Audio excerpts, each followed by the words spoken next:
Hi hello welcome back to our channel. இந்த வீடியோவில் general ஸ்டடீஸில் இந்திய ஆட்சியிலிருந்து முக்கியமான 25 கொஷின்ஸ் தான் பார்க்க போகிறோம். இதை நீங்கள் தெரிஞ்சுக்கிட்டாலே எக்ஸாம்ஸில் சாதாரணமாகவே 25 மார்க் நீங்கள் வாங்கிடலாம். சரி வாங்க இப்போ நம்ம வீடியோக்குள்ளே போகலாம். ஜென்ரல் ஸ்டடீஸ் இந்திய ஆட்சியல். ஃபஸ்ட்டு கொஷின், முஸ்லீம்களுக்கு தனி தொகுதி. இந்த கொஷினில் முஸ்லீம்களுக்கு தனி தொகுதி எப்போ கிடச்சிருக்கு அப்படின்னு கேட்டிருக்காங்க. இதுக்கான சரியான விடை 1909ஆம் ஆண்டு முஸ்லீம்களுக்கு தனித்தொகுதி ஒதுக்கப்பட்டிருக்கு.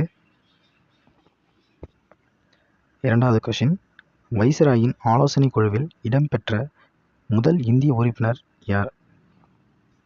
இதற்கான சரியான விடை எஸ்பி சின்ஹா.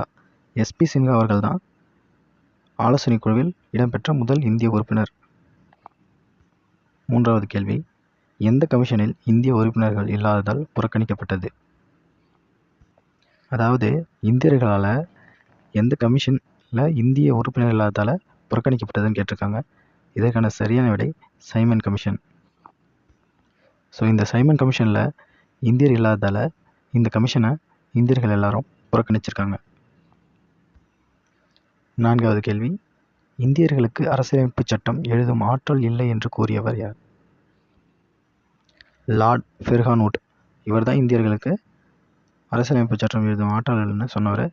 இதுக்கு பதிலடியும் கொடுத்து இந்தியாவில் அரசியலமைப்பு சட்டமும் எழுதி முடிக்கப்பட்டிருக்கு. ஐந்தாவது கொஷின், முதல் வட்டமேசை மாநாடு நடைபெற்ற ஆண்டு எது? 1930.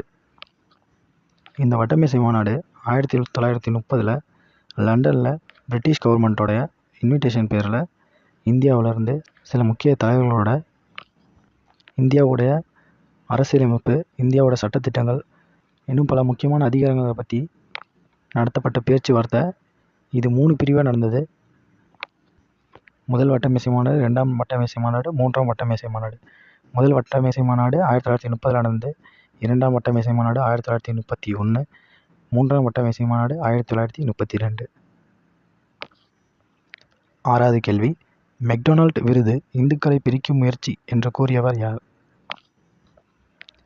காந்தியடிகள். ஏழாவது கேள்வி, காந்திஜிக்கும் அம்பேத்கருக்கும் இடையே போடப்பட்ட ஒப்பந்தம் எது? காந்திஜிக்கும் அம்பேத்கருக்கும் இடையே போடப்பட்ட ஒப்பந்தம் பூனா ஒப்பந்தம்.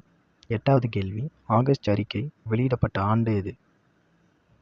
1940ஆம் ஆண்டு ஆகஸ்ட் அறிக்கை வெளியிடப்பட்டது. ஒன்பதாவது கேள்வி, கிரிப்ஸ் தூதுக்குழு இந்தியா வந்த ஆண்டு எது? கிரிப்ஸ் தூதுக்குழு இந்தியாவுக்குள்ளே எப்போ வராங்கன்னா 1942 இந்தியாவுக்கு வராங்க. 10வது கேள்வி, இந்திய அரசியல் சபை அமைக்கப்பட்ட ஆண்டு எது? இந்திய அரசியல் சபை அமைக்கப்பட்ட ஆண்டு 1946. 11வது கேள்வி, அரசியல் நிர்ணய சபையின் தற்காலிக தலைவராக இருந்தவர் யார்? அரசியல் நிர்ணய சபையின் தற்காலிக தலைவராக இருந்தவர் சிதானந்த சின்ஹா. இதில் இந்திய அரசியல் நிர்ணய சபையின் நிரந்தர தலைவராக இருந்தவர் டாக்டர் ராஜேந்திர பிரசாத். டாக்டர் ராஜேந்திர பிரசாத் அவர்கள் அரசியல் நிர்ணய சபையின் நிரந்தர தலைவராக இருந்தவர். 12வது கேள்வி, அரசியலமைப்பு சட்ட வரைவு குழு தலைவர் யார்? அம்பேத்கர். 13வது கேள்வி, இந்திய அரசியலமைப்பு சட்டம் இதுவரை எத்தனை முறை திருத்தம் செய்யப்பட்டுள்ளது? இந்திய அரசியலமைப்பு சட்டம் இதுவரை 106 முறை திருத்தம் செய்யப்பட்டுள்ளது.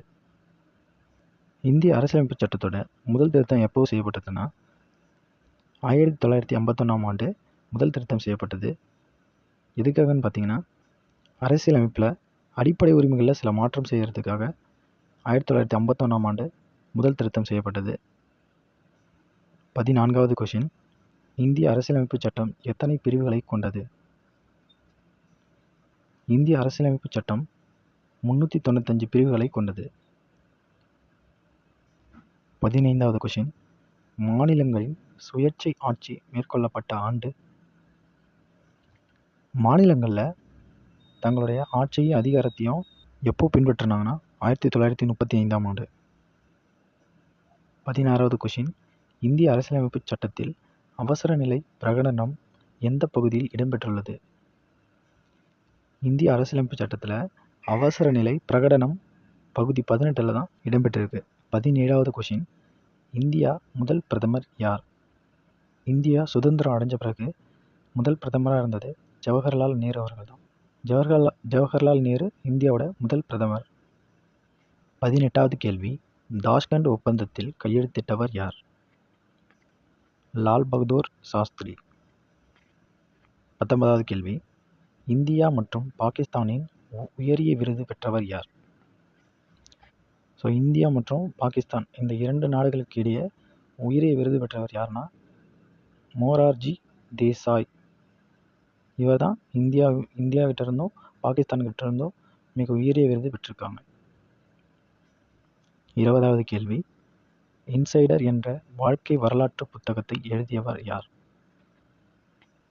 இன்சைடர் வாழ்க்கை வரலாற்று புத்தகத்தை எழுதியவர் PV நரசிம்மராவ். 21வது கேள்வி, மிக குறுகிய காலம் பிரதமராக இருந்தவர் யார்?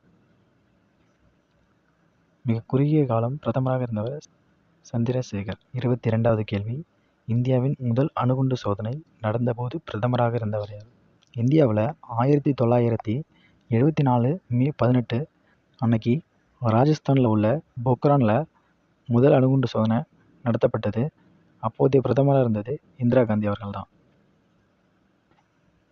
23வது கேள்வி, வெவ்வேறு மாநிலங்களில் இருந்து 4 முறை பாராளுமன்றத்திற்கு தேர்ந்தெடுக்கப்பட்டவர் யார்? 4 முறை பாராளுமன்றத்திற்கு தேர்ந்தெடுக்கப்பட்டவர் வாஜ்பாய். 24வது கேள்வி, தேசிய கீதம் முதலில் எந்த மொழியில் இயற்றப்பட்டது? இந்திய தேசிய கீதம் முதலில் வங்காள மொழியில் இயற்றப்பட்டது. தேசிய கீதத்தை இயற்றியவர் ரவீந்திரநாத் தாகூர். 27 டிசம்பர் 1911ஆம் ஆண்டு முதல்ல தேசிய கீதம் பாடப்பட்டது. 25வது கேள்வி, வந்தே மாதரம் பாடல் முதலாக எங்கு யாரால் பாடப்பட்டது?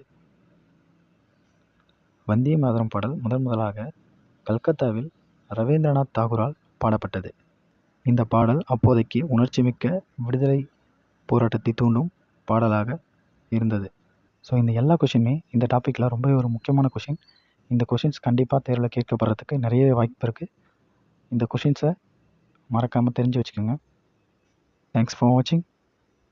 Please like, share and subscribe to the channel. Thank you.